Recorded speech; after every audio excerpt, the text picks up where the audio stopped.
To my YouTube channel. ಇವಾಗ already ಇವಾಗ ಈವ್ನಿಂಗೇನೆ ಬಟ್ಟೆ ಎಲ್ಲ ತೋರಿಸ್ದೆ ಈ ಬ್ಲಾಗ್ನ. ಇದು ನೆಕ್ಸ್ಟ್ ಸಪ್ರೇಟ್ ಬ್ಲಾಗ್ ಆಗಿರುತ್ತೆ ಇದು. ಇವಾಗ ಒಂದು ರೆಸಿಪಿನ ಮಾಡಬೇಕು ಅಂತ ಅಂದ್ಕೊಂಡಿದ್ದೀನಿ. 2 ರೆಸಿಪಿನ ಮಾಡಬೇಕು ಅಂತ ಅಂದ್ಕೊಂಡಿದ್ದೀನಿ. ಒಂದು ಬರ್ಗರ್ ಮಾಡಬೇಕು ಅಂತ ಅಂದ್ಕೊಂಡಿದ್ದೀನಿ ಮನೇಲೇ. ತುಂಬಾ ಈಸಿಯಾಗಿ ಹೋಟೆಲ್ ಸ್ಟೈಲಲ್ಲಿ, ಹೋಟೆಲ್ ಅಲ್ಲ ಅದು, ಬರ್ಗರ್ ಶಾಪಲ್ಲಿ ಯಾವ ಥರ ಸಿಗುತ್ತೆ ಆ ಥರ ಬರ್ಗರ್ ಮಾಡೋಣ ಅಂತ ಅಂದ್ಕೊಂಡಿದ್ದೀನಿ. ಮತ್ತು ಇವತ್ತು ಸಾಯಂಕಾಲಕ್ಕೆ ಬಿಸಿಬೇಳೆ ಬಾತ್ ಮಾಡೋಣ ಅಂದ್ಕೊಂಡಿದ್ದೀನಿ. ಬಿಸಿಬೇಳೆ ಬಾತ್ ಪೌಡರ್ನ ನಾನೇ ಪ್ರಿಪೇರ್ ಮಾಡಿಕೊಂಡು ಮಾಡೋಣ ಅಂತ ಅಂದ್ಕೊಂಡಿದ್ದೀನಿ. ಇದು 2 ರೆಸಿಪಿನ ನಾನು ನಿಮಗೆ ಶೇರ್ ಮಾಡ್ಕೊತೀನಿ ಇವತ್ತಿನ ಒಂದು ಬ್ಲಾಗಲ್ಲಿ. ಇದು ಸಪ್ರೇಟ್, ಇದು 2 ರೆಸಿಪಿನ ಸಪ್ರೇಟ್ ಬ್ಲಾಗ್ನ ಮಾಡ್ತಾಯಿದ್ದೀನಿ. ಈ ಬ್ಲಾಗ್ ಯಾವ ಥರ ಹೋಗುತ್ತೆ, ನಾನು ಏನೇನೆಲ್ಲ ರೆಡಿ ಮಾಡ್ಕೊತೀನಿ, ಆ ಬರ್ಗರ್ಗೆ ಏನೇನು ಬೇಕು ಅನ್ನೋದನ್ನು ಕೂಡ ಇವಾಗ ಹೋಗ್ಬಿಟ್ಟು ತೊಗೊಂಡು ಬಂದಿದ್ದೀನಿ. ಒಂದು 2 ಐಟಮ್ಸ್ ಇರಲಿಲ್ಲ ಅಷ್ಟೇ, ಒಂದು ಕಾರ್ನ್ಫ್ಲೆಕ್ಸ್ ಇರಲಿಲ್ಲ ಮತ್ತು ಒಂದು ಬನ್ ಇರಲಿಲ್ಲ, ಅದೆರಡನ್ನೂ ಕೂಡ ತೊಗೊಂಡು ಬಂದೆ. ಇವಾಗ ರೆಡಿ ಮಾಡ್ಕೊಂಡು ತಿನ್ನೋಣ.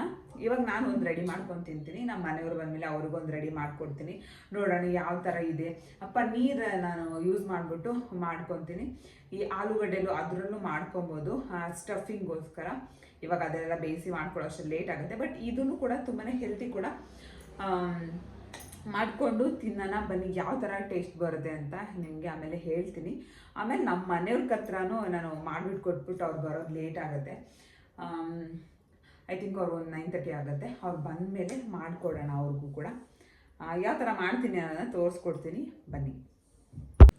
ಏನೇನು ಬೇಕು ಐಟಮ್ಸ್ ಎಲ್ಲ ತೆಗೆದು ಇಟ್ಕೊಂಡಿದ್ದೀನಿ, ನಿಮಗೂ ಕೂಡ ತೋರಿಸ್ತೀನಿ ಬನ್ನಿ. ಇಲ್ಲಿ 1 ಸ್ಲೈಸ್ ಪನ್ನೀರನ್ನ ತೊಗೊಂಡಿದ್ದೀನಿ, ಮತ್ತು ಮ್ಯಾಗಿ ಮಸಾಲ, ಕಡಲೆ ಹಿಟ್ಟು, ಈರುಳ್ಳಿ ತೊಗೊಂಡಿದ್ದೀನಿ, 1 ಟೊಮ್ಯಾಟೊ, ಸಾಲ್ಟು ಮತ್ತು ಮಯೋನೀಸ್ ತೊಗೊಂಡಿದ್ದೀನಿ, ಸ್ವಲ್ಪ ಕೆಚಪ್, ಕಾರ್ನ್ಫ್ಲೆಕ್ಸ್ ತೊಗೊಂಡಿದ್ದೀನಿ ಮತ್ತು ಬನ್. ಇದನ್ನೆಲ್ಲ ನೀಟಾಗಿ ಟೊಮೆಟೊ, ಆನಿಯನ್ ಎಲ್ಲ ಚೆನ್ನಾಗಿ ನೀಟಾಗಿ ರೌಂಡಿಗೆ ಸ್ಲೈಸಾಗಿ ಚಾಪ್ ಮಾಡಿಕೊಂಡು ಎಲ್ಲ ನೀಟಾಗಿ ಅರೇಂಜ್ ಮಾಡಿಕೊಂಡು ಸಿಗ್ತೀನಿ. ಇದಕ್ಕೆ ಮತ್ತು ಬರ್ಗರ್ದು ಸಾಸ್ ಒಂದು ಮಿಸ್ ಆಗಿದೆ ಅಷ್ಟೇ, ಏನೂ ಮಾಡೋಕ್ಕಾಗಲ್ಲ. ಎಲ್ಲ ರೆಡಿ ಮಾಡ್ಕೊಂಡು ಸಿಗ್ತೀನಿ ಬನ್ನಿ.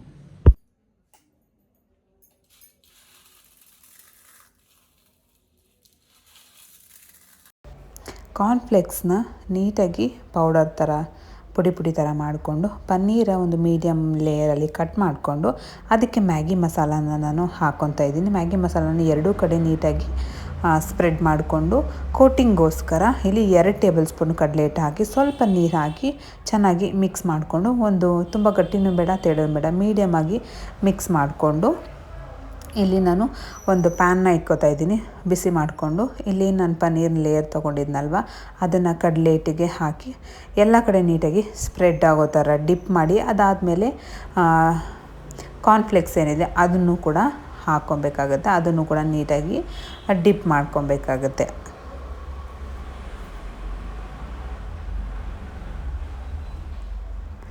ಇದಕ್ಕೆ ನೀವು ಬೇಕು ಅಂತಂದರೆ ನೀವು ಪೊಟ್ಯಾಟೋನ ತೊಗೊಂಡು ಅದನ್ನು ಕೂಡ ಬೇಯಿಸ್ಕೊಂಡು ಪೊಟ್ಯಾಟೋದ್ರಲ್ಲಿ ಕೂಡ ಮಾಡ್ಕೊಬೋದು. ಇಲ್ಲಾಂತಂದರೆ ಪನ್ನೀರ್ ಕಲ್ಲು ಕೂಡ ಮಾಡ್ಕೊಬೋದು. ಇಲ್ಲಾಂದರೆ ವೆಜಿಟೇಬಲ್ಸ್ನೆಲ್ಲ ಸೇರಿಸಿ ಅದನ್ನೆಲ್ಲ ಚಾಪ್ ಮಾಡಿ ಅದಕ್ಕೆ ಸ್ವಲ್ಪ ಕಟ್ಲೆಟೆಲ್ಲ ಹಾಕಿ ಈ ಥರ ಒಂದು ಕಟ್ಲೆಟ್ ಥರ ಮಾಡಿಕೊಂಡು ಕೂಡ ಮಾಡ್ಕೊಬೋದು. ಇಲ್ಲ ಬೇಡ, ಇದು ತುಂಬಾ ಈಸಿಯಾಗಿ ಮಾಡ್ಕೊಬೋದು. ಅದೆಲ್ಲ ಸ್ವಲ್ಪ ಟೈಮ್ ಹಿಡಿಯುತ್ತೆ ಸ್ಟಫಿಂಗ್ ಮಾಡ್ಕೊಬೇಕು ಅಂದರೆ. ಇದಂದರೆ ತುಂಬಾ ಈಸಿ. ಮತ್ತು ಈ ಬ್ರೆಡ್ಗೆ ಸ್ವಲ್ಪ ಜಾಮು ಮತ್ತು ಮಯೋನೀಸ್ನ ನಾನು ಹಾಕ್ಕೊತಾ ಇದ್ದೀನಿ. ಬರ್ಗರ್ ಸಾಸ್ ಇದ್ದರೆ ಇನ್ನೂ ಚೆನ್ನಾಗಿರುತ್ತೆ. ಬೇಕಂತಂದರೆ ನೀವು ಹಾಕ್ಕೊಬೋದು, ಇದ್ದರೆ ಇಲ್ಲಾಂದರೆ ಇಲ್ಲ. ಆನಿಯನ್ ಸ್ಲೈಸು ಮತ್ತು ಟೊಮ್ಯಾಟೊ ಸ್ಲೈಸ್ನ ಹಾಕ್ಕೊತಾ ಇದ್ದೀನಿ. ಅದಾದಮೇಲೆ ಏನು ಪನ್ನೀರ್ ಲೇಯರ್ನ ಬೇಯಿಸ್ಕೊಂಡಿದ್ನಲ್ವ ಅದನ್ನು ಹಾಕಿದ್ರೆ ಮುಗೀತು. ಒಂದೊಳ್ಳೆ ಹೆಲ್ದಿಯಾಗಿ ಮತ್ತು ಕಡಿಮೆ ಬಜೆಟಲ್ಲಿ ಮಾಡಿಕೊಂಡು ಮನೆ ಮಂದಿ ಎಲ್ಲ ತಿನ್ಬೋದು. ಒಂದ್ಸಲ ನೀವು ಟ್ರೈ ಮಾಡಿ ಹೇಗೆ ಬಂದು ಅಂತ ಹೇಳಿ. ಇವಾಗೆಲ್ಲ ಆಯಿತು, ಇವಾಗ ತಿನ್ನೋದಂದ್ರೆ ಕೆಲಸ ಇದೆ. ನೋಡೋಣ ಯಾವ ಥರ ಬಂದಿದೆ ಅಂತ. ಬರ್ಗರ್ ಸಾಸ್ ಒಂದು ಇದ್ದರೆ ಚೆನ್ನಾಗಿರ್ತಾಯಿತ್ತು, ಬಟ್ ಇಟ್ಸ್ ಓಕೆ. ನಿಜವಾಗ್ಲೂ ಸಖತ್ತಾಗಿ ಬಂದಿದೆ. ನಾನೇ ಸಖತ್ತಾಗಿದೆ ಅಂತ ಹೇಳಿ ನೋಡೋಣ. ನಮ್ಮ ಹಸ್ಬೆಂಡ್ ಬಂದರೆ ಅವ್ರು ಮಾಡ್ಕೊಡ್ತೀನಿ. ನಿಜವಾಗ್ಲೂ ತುಂಬಾ ಚೆನ್ನಾಗಿದೆ. ಜಾಸ್ತಿ ಐಟಮ್ಸ್ ಕೂಡ ಬೇಕಾಗಿಲ್ಲ. ಒಂದು ಕಡಿಮೆ ಅಮೌಂಟಲ್ಲಿ ಆರಾಮ್ಸೆ ಹೆಲ್ದಿಯಾಗಿ ನಮ್ಮ ಮನೇಲೆ ಮಾಡ್ಕೊಬೋದು. ಅದು ಈ ಟೈಮಲ್ಲಿ ಆಚೆ ಹೋಗಿ ತಿನ್ನೋದಕ್ಕಿಂತ ಬೆಸ್ಟ್ ಮನೇಲೆ ಮಾಡ್ಕೊಂಡು ತಿನ್ನೋದ್ರಿಂದ ಸಖತ್ತಾಗಿರುತ್ತೆ. ನನಗಂತೂ ನಿಜವಾಗ್ಲೂ ತುಂಬಾ ಇಷ್ಟ ಆಗ್ತಿದೆ. ಇದು ತಿಂದ್ಬಿಟ್ಟು ಆಮೇಲೆ ಸಿಗ್ತೀನಿ. ಎಲ್ಲ ತಿನ್ಕೊಂಡು ಅದಾದಮೇಲೆ ಮತ್ತೆ ಡಿನ್ನರ್ನ ಪ್ರಿಪೇರ್ ಮಾಡ್ತಾಯಿದ್ದೀನಿ. ಬಿಸಿಬೇಳೆಬಾತ್ ಪೌಡರ್ನ ಮಾಡ್ಕೊತಾ ಇದ್ದೀನಿ. ಫಸ್ಟು ಇಲ್ಲಿ ಸ್ವಲ್ಪ ಎಣ್ಣೆನ ತೊಗೊಂಡಿದ್ದೀನಿ. 1 ಟೇಬಲ್ ಸ್ಪೂನು, 2.5 ಟೇಬಲ್ ಸ್ಪೂನು ಕಡಲೆಬೇಳೆ ಹಾಕ್ಕೊತಾ ಇದ್ದೀನಿ. 1 ಟೇಬಲ್ ಸ್ಪೂನು ಉದ್ದಿನಬೇಳೆನ ಹಾಕ್ಕೊತಾ ಇದ್ದೀನಿ. ಯಾವಾಗ್ಲೂ ಕಡಲೆಬೇಳೆ ಮುಂದೆ ಇರಬೇಕು, ಮಿಕ್ಕಿದ್ದೆಲ್ಲ ಸ್ವಲ್ಪ ಕಡಿಮೆ ಇರಬೇಕು. ಇದಕ್ಕೊಂದು 1/4 ಟೇಬಲ್ ಸ್ಪೂನ್ ಮೆಂತ್ಯ, 2 ಏಲಕ್ಕಿ, 2 ಪೀಸಷ್ಟು ಚಕ್ಕೆ, 1/4 ಟೀ ಸ್ಪೂನಷ್ಟು ಪೆಪ್ಪರ್ ಮತ್ತು 1.5 ಟೇಬಲ್ ಸ್ಪೂನಷ್ಟು ಜೀರಿಗೆನ ಹಾಕಿ ಚೆನ್ನಾಗಿ ಫ್ರೈನ ಮಾಡ್ಕೋಬೇಕಾಗುತ್ತೆ ಮೀಡಿಯಮ್ ಫ್ಲೇಮಲ್ಲಿ.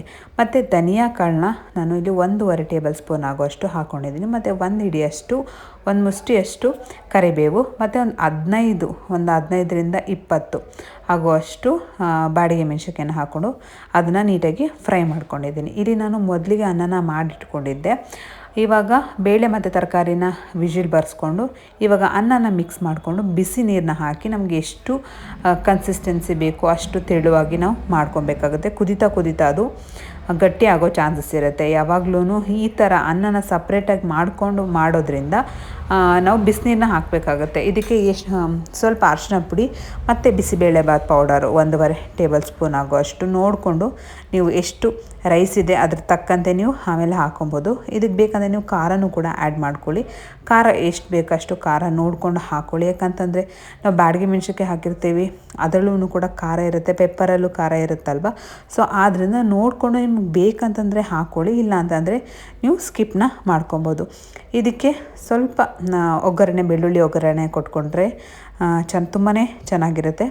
ಸ್ವಲ್ಪ ಎಣ್ಣೆ, ನಾರ್ಮಲಾಗಿ ಬೆಳ್ಳುಳ್ಳಿ, ಕರಿಬೇವು, ಜೀರಿಗೆ ಬೇಕಂದರೆ ಜೀರಿಗೆ ಹಾಕ್ಕೊಬೋದು, ಹಿಂಗು, ಸ್ವಲ್ಪ ಬಾಡಿಗೆ ಮೆಣಸಿನ್ಕಾಯಿ ಹಾಕಿ ಚೆನ್ನಾಗಿ ಫ್ರೈ ಆದಮೇಲೆ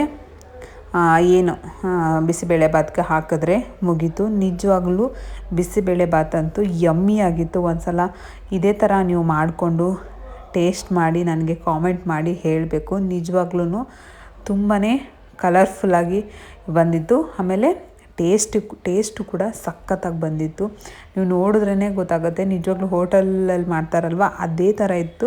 1 ಟೇಬಲ್ ಸ್ಪೂನ್ ಆಗೋಷ್ಟು ತುಪ್ಪನ ಹಾಕಿದ್ರೆ ಮುಗಿದ್ದು ಒಂದೊಳ್ಳೆ ಬಿಸಿಬೇಳೆಬಾತು. ನಿಜವಾಗ್ಲೂ ಯಮ್ಮಿ ಥರ ಇತ್ತು. ನಿಜವಾಗ್ಲೂ ಒಂದು ಸಲ ಟ್ರೈ ಮಾಡಿ ನನಗೆ ಕಾಮೆಂಟ್ ಮಾಡಿ ಹೇಳಿ. ಇವತ್ತಿನ 2 ರೆಸಿಪಿ ನಿಮಗೆ ಇಷ್ಟ ಆಯಿತಾ ಏನೋ ಅಂತ ಕಾಮೆಂಟ್ ಮಾಡಿ ಹೇಳಿ. ಮತ್ತು ಈ ವಿಡಿಯೋ ನೋಡೋದಕ್ಕೆ ತುಂಬಾ ಥ್ಯಾಂಕ್ಸ್. ಈ ಒಂದು ಪುಟ್ಟ ವ್ಲಾಗ್ ನಿಮಗೆ ಇಷ್ಟ ಆಗಿದ್ರೆ ಪ್ಲೀಸ್ ಲೈಕ್, ಶೇರ್, ಕಮೆಂಟ್ ಮಾಡಿ, ಸಬ್ಸ್ಕ್ರೈಬ್ ಮಾಡಿಕೊಂಡು ಸಪೋರ್ಟ್ ಮಾಡಿ. Love you all. ವಿಡಿಯೋ ನೋಡೋದಕ್ಕೆ ತುಂಬಾ ಥ್ಯಾಂಕ್ಸ್.